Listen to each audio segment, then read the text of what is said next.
ਨੀ ਕੁੜੇ ਸ਼ਾਇ ਨੀ ਉਹ ਗੈਰਾਂ ਕੋਲੋਂ ਕਿੱਥੋਂ ਹੋਣੀ ਏ। हेलो एवरीवन, क्या हाल चाल, कैसे हो, ठीक हो? सो आज है मेरा ऑफ और मैं आया हूँ हॉस्पिटल। छोटी सी क्लास थी और मुझे कुछ पेपर वर्क था, जैसे कि मैंने बैग उठाई रखा। और आज ऑफ है तो आज अपने जाके घर पे सोएंगे और एक इम्पॉर्टेंट टॉपिक पे बात करेंगे। वो आपको मैं जाने के बाद बताऊँगा। अंदर से तो हॉस्पिटल आपने देखा ही हुआ है, बाहर से ये कुछ ऐसा दिखता है। एम्स भुवनेश्वर, ये है मेन बिल्डिंग हॉस्पिटल की। ये सामने जो रेड वाली दिख रही है ये है ट्रॉमा सेंटर इसका।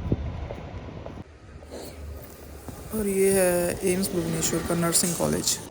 और ये है मेन गेट बाहर का, जैसा कि आप देख रहे हैं। और सामने है होटल विपुल प्लाजा।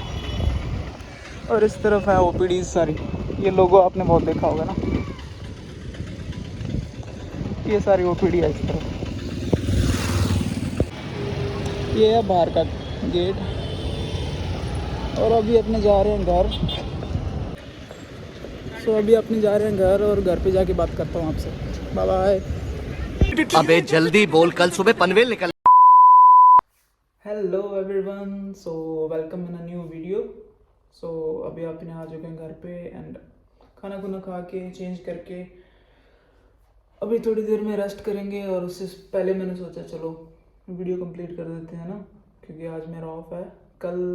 कल और परसों 30 एंड 31 को मेरी नाइट ड्यूटी है।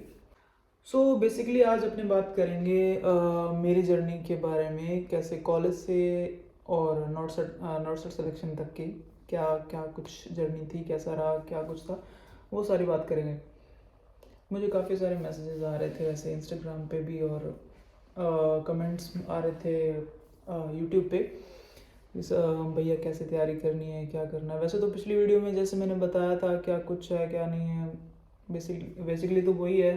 बट आज अपने सिर्फ और सिर्फ बीएससी के बारे में बात करेंगे और कैसे पढ़ना है, कितना पढ़ना है ना, वो सब बात करेंगे। क्योंकि लोगों को नहीं पता है कितना पढ़ना, क्या पढ़ना है ना, मेन चीज़ तो यही है। बेसिकली उस पर बात करेंगे। मेरे कॉलेज की बात करें तो 2017 अक्टूबर नवंबर को, इसी मंथ के अंदर मैंने ज्वाइन किया था कॉलेज। एंड कॉलेज भी काफ़ी सारे लोग पूछते हैं कौन से कॉलेज से किए, तो Jubin college of nursing Sriganganagar Rajasthan. और 2017-18 के अंदर मैं पहले बता देता हूँ, फर्स्ट ईयर के अंदर मेरी 5 बैक थी। 5 सब्जेक्ट होते हैं कंपलसरी और पाँचों के अंदर ही मेरी बैक थी, सप्लीमेंट्री थी।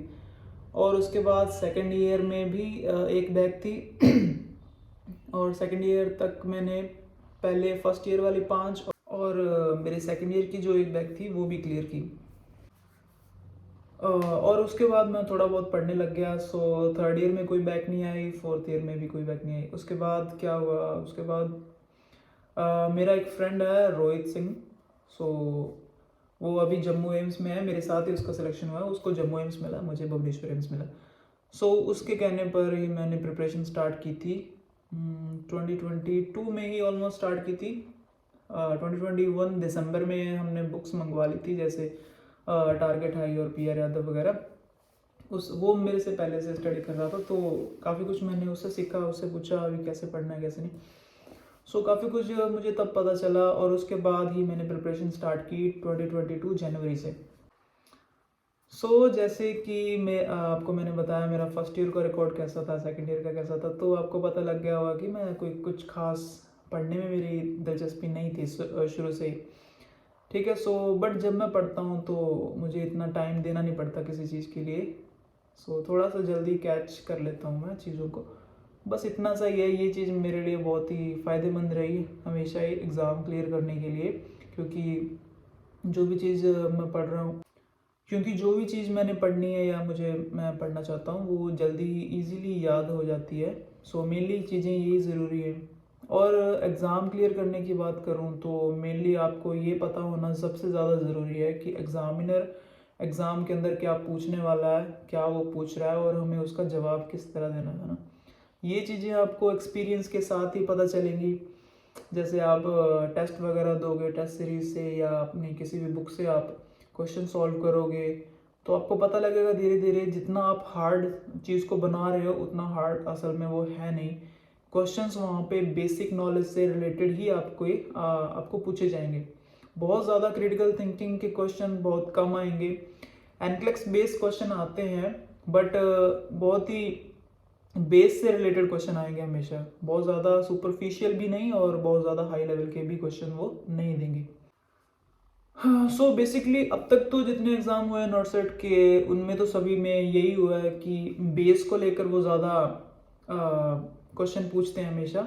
बट आगे नॉर्सेट 6 में क्या पूछ सकते हैं वो नहीं, हम कुछ नहीं कह सकते हैं, क्योंकि नॉर्सेट हमेशा ही कुछ अलग करने की कोशिश करता है, हर बार पैटर्न चेंज करने की ट्राई करता है। सो इसलिए मेन तो यही है, आप पढ़िए, जी लगा के पढ़िए। पहली बात तो एक डिसीजन लीजिए कि मुझे नॉर्सेट क्रैक करना है। सबसे पहले डिसीजन लेना ज़रूरी है। अपने माइंड को सेट कीजिए कि मुझे एग्ज़ाम क्लियर करना है। उसके बाद आप धीरे धीरे फैसले लेना शुरू कीजिए कि एग्ज़ाम क्लियर करने के लिए मुझे क्या कुछ और करना पड़ेगा। जैसे कि मुझे एग्ज़ाम क्लियर करने के लिए क्या क्या चीज़ें मुझसे दूर रहनी चाहिए, या मुझे क्या क्या चीज़ें छोड़नी पड़ेंगी जिससे मेरा कंसंट्रेशन और पढ़ाई के प्रति ज़्यादा हो और दूसरी चीज़ों के लिए तो ना के बराबर या ना ही हो तो अच्छा है ना। सबसे पहले आप घर से अगर बाहर निकले तो सबसे बढ़िया है। फ़ोन वगैरह आप छोड़ दीजिए, कुछ यूज़ मत कीजिए। 1 साल तक आप दूर रहिए दुनियादारी से, तो कुछ नहीं बिगड़ने वाला ना।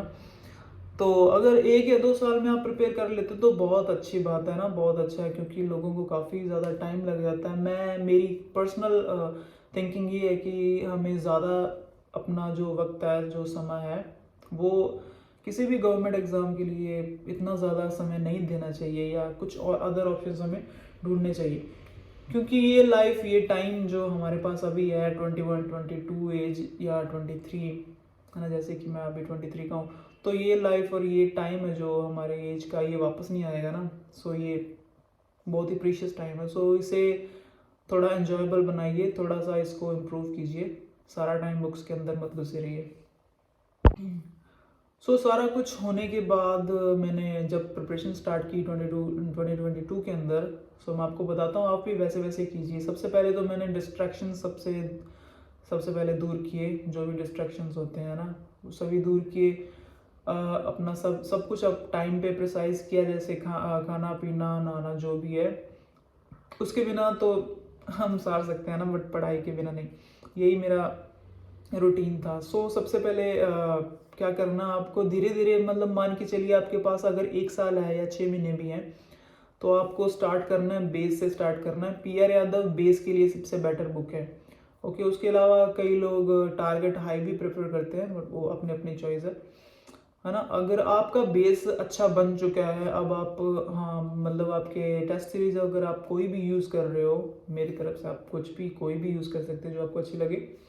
तो अगर आप टेस्ट सीरीज यूज़ कर रहे हो तो आपको पता लगने लग गया होगा कि आपका लेवल क्या है, आपके कितने नंबर आ रहे हैं, कितने नहीं, है ना।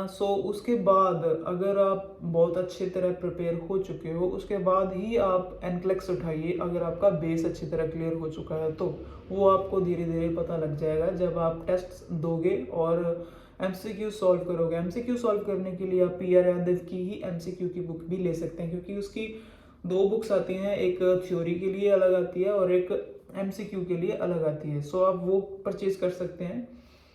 उससे आपका बेस क्लियर हो जाएगा। और उसके बाद आप एनक्लेक्स के ऊपर जाएंगे तो आपका जो एनक्लेक्स बेस्ड जो क्वेश्चंस आते हैं, जो भी उसके अंदर सिनेरियो बेस्ड क्वेश्चन आते हैं, वो सारे आपके क्लियर होने लग जाएंगे धीरे धीरे। इसी तरह तैयारी आपकी होगी, है ना। उसके बाद आप टाइम कैसे मैनेज करोगे, कितने घंटे पढ़ना है, कितने घंटे नहीं, आप उस पर बात करते हैं। बेसिकली मैं किसी और का आपको नहीं बता सकता सुनी सुनाई बातें। तो जो मैंने अप्लाई किया था अपने ऊपर, मैं आपको वही सजेस्ट करूँगा। अगर किसी को अच्छा लगेगा तो वो अपना सकता है ना, बाकी मर्जी है आपकी। सबसे पहले क्या हुआ, हमें मतलब जैसे कि मैं हूँ, मुझे इतना पढ़ने का इतना वो है नहीं, मतलब मैं ज़्यादा नहीं पढ़ पाता हूँ। बट मैंने जब स्टार्ट किया था तो मैंने स्टार्ट किया था 2 to 4 आवर्स से। 4 आवर मिनिमम है ना, 4 आवर मिनिमम एक दिन में कोई बड़ी बात नहीं है, हर बंदा पढ़ सकता है इतना। तो जो भी प्रिपेयर करना चाहते हैं या प्रिपेयर कर रहे हैं उनको पता है। 4 आवर्स से मैंने स्टार्ट किया था। जैसे जैसे मैंने किया वैसे वैसे आप कर सकते हैं, अगर तो आप अप्लाई कर सकते हैं, है ना। 4 आवर्स से स्टार्ट किया था। कुछ टाइम मैंने 4 आवर्स से स्टार्ट किया, 1 महीना जैसे 4 से 5 आवर्स तक पढ़ा, ठीक है। उसके बाद धीरे धीरे एक आध महीने के अंदर मैंने 2 आवर्स उसके अंदर और इंक्लूड किए। फिर उसके बाद जैसे जैसे 6 आवर्स तक मैं पहुंचा।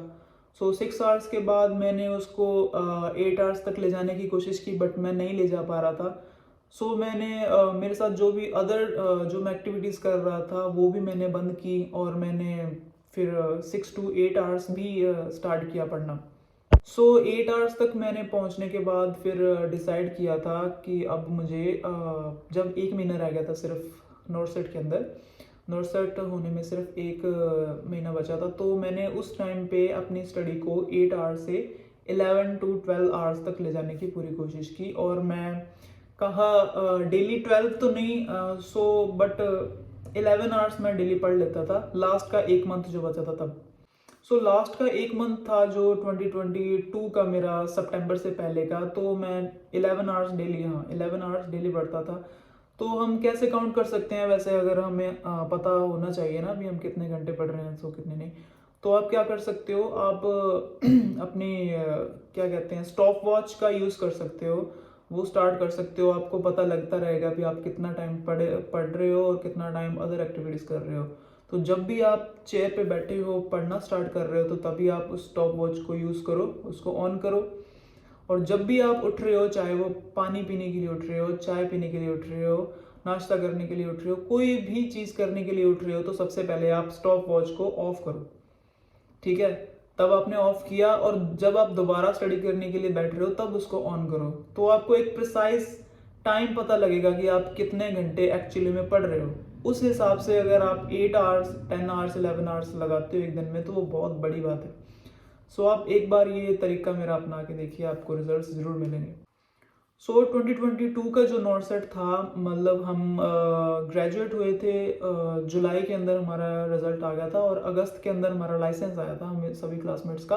अगस्त के अंदर लाइसेंस आने के बाद हमने अप्लाई कर दिया था, फॉर्म भर दिया था सितंबर वाला एग्ज़ाम देने के लिए, बट उसमें हमारे क्लास में से किसी का भी सिलेक्शन नहीं हुआ। हमें तो उम्मीद थी शायद हो जाए, बट नहीं हुआ। सो नेक्स्ट टाइम जो इसी बार सेकंड एग्ज़ाम मैंने दिया था, सो उसके अंदर ही मेरा सिलेक्शन हुआ।